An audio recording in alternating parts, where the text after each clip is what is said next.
Since its construction in the 13th century, Ponte Vecchio has been host to a plethora of industries. Its most famous one is goldsmithing. I think it's the perfect place to start talking about the history of goldsmithing in Florence.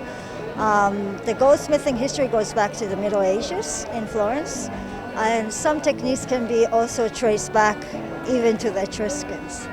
And in the 1500s, they built the Vasari corridor to connect Palazzo Pitti to Palazzo Vecchio in order to enhance the prestige and also to monitor better the gold market. Ferdinando I, he moved all the goldsmith shops onto Ponte Vecchio, eliminating the butcher shops that were there till then.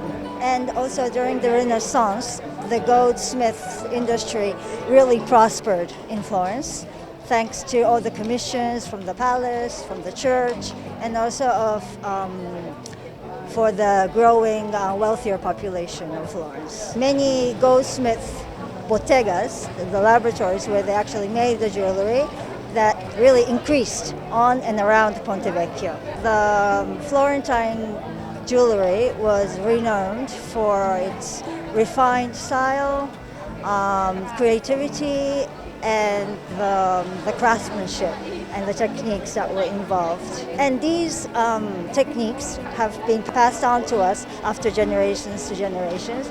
And also today there are many small laboratories and skilled craftsmen, goldsmiths, stone setters, engravers that are sort of hidden in the back streets, in their small labs, also on top, also behind Ponte Vecchio. The characteristic techniques of the Florence style jewelry are fretwork, which is pierced work on metal, engraving using engravers, and also different styles of stone setting and also chasing. Goldsmithing is in a constant state of evolution. We've come to the Gatto Bianco, a stone's throw from Ponte Vecchio, to find out more about their unique style and innovation. Il Gatto Bianco nasce nel 1980 dalla volontà e la creatività di due giovani fiorentini che sono Walter e Carla Romani, che sono anche i miei genitori. All'inizio la bottega era piccolina e più avanti sempre nella stessa strada, poi crescendo il lavoro e crescendo anche loro artisticamente ebbero l'occasione di entrare in questo fondo e da allora siamo qui resistenti a differenza di tanto mondo che appunto appartiene alla gioielleria che è qui intorno a noi. In 40 anni di attività si può dire che questo negozio si è sempre distinto per creatività e per pensiero artistico su quello che è il design del gioiello. Diciamo che noi ci distinguiamo perché appunto non abbiamo una tradizione orafa vera e propria alle spalle, non abbiamo fatto scuole, abbiamo però fatto una scuola di vita qua dentro e in un certo senso quello che è sempre interessato in primis a loro e poi dopo anche a noi che lentamente stiamo subentrando è appunto una differenziazione dalla tradizione, quindi un lavoro sulle forme, un lavoro sui materiali e un lavoro sull'assemblamento di tutte queste cose. We're here at Yoko Shimizu's workshop to get an idea of what a modern-day jewelry lab in Florence is really like.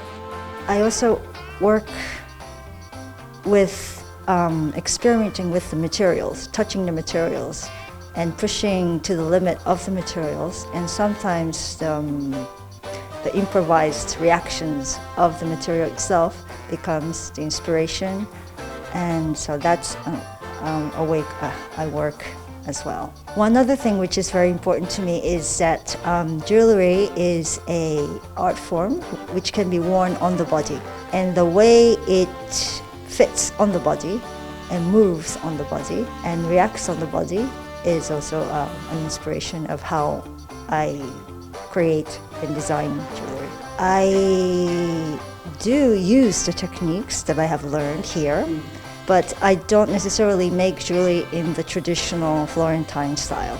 I try to use the techniques that I have learned to express what I am feeling. I first came to Florence to study jewelry because I heard about the big jewelry making tradition in Florence, and I came to see the city and felt the history and the weight of the goldsmith tradition.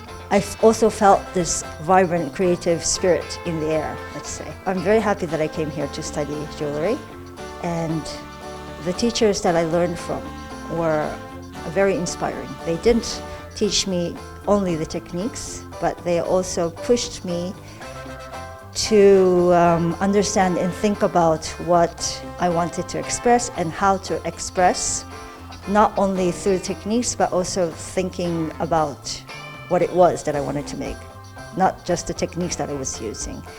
And I wanted to transmit this feeling and this way of creating to the students as well.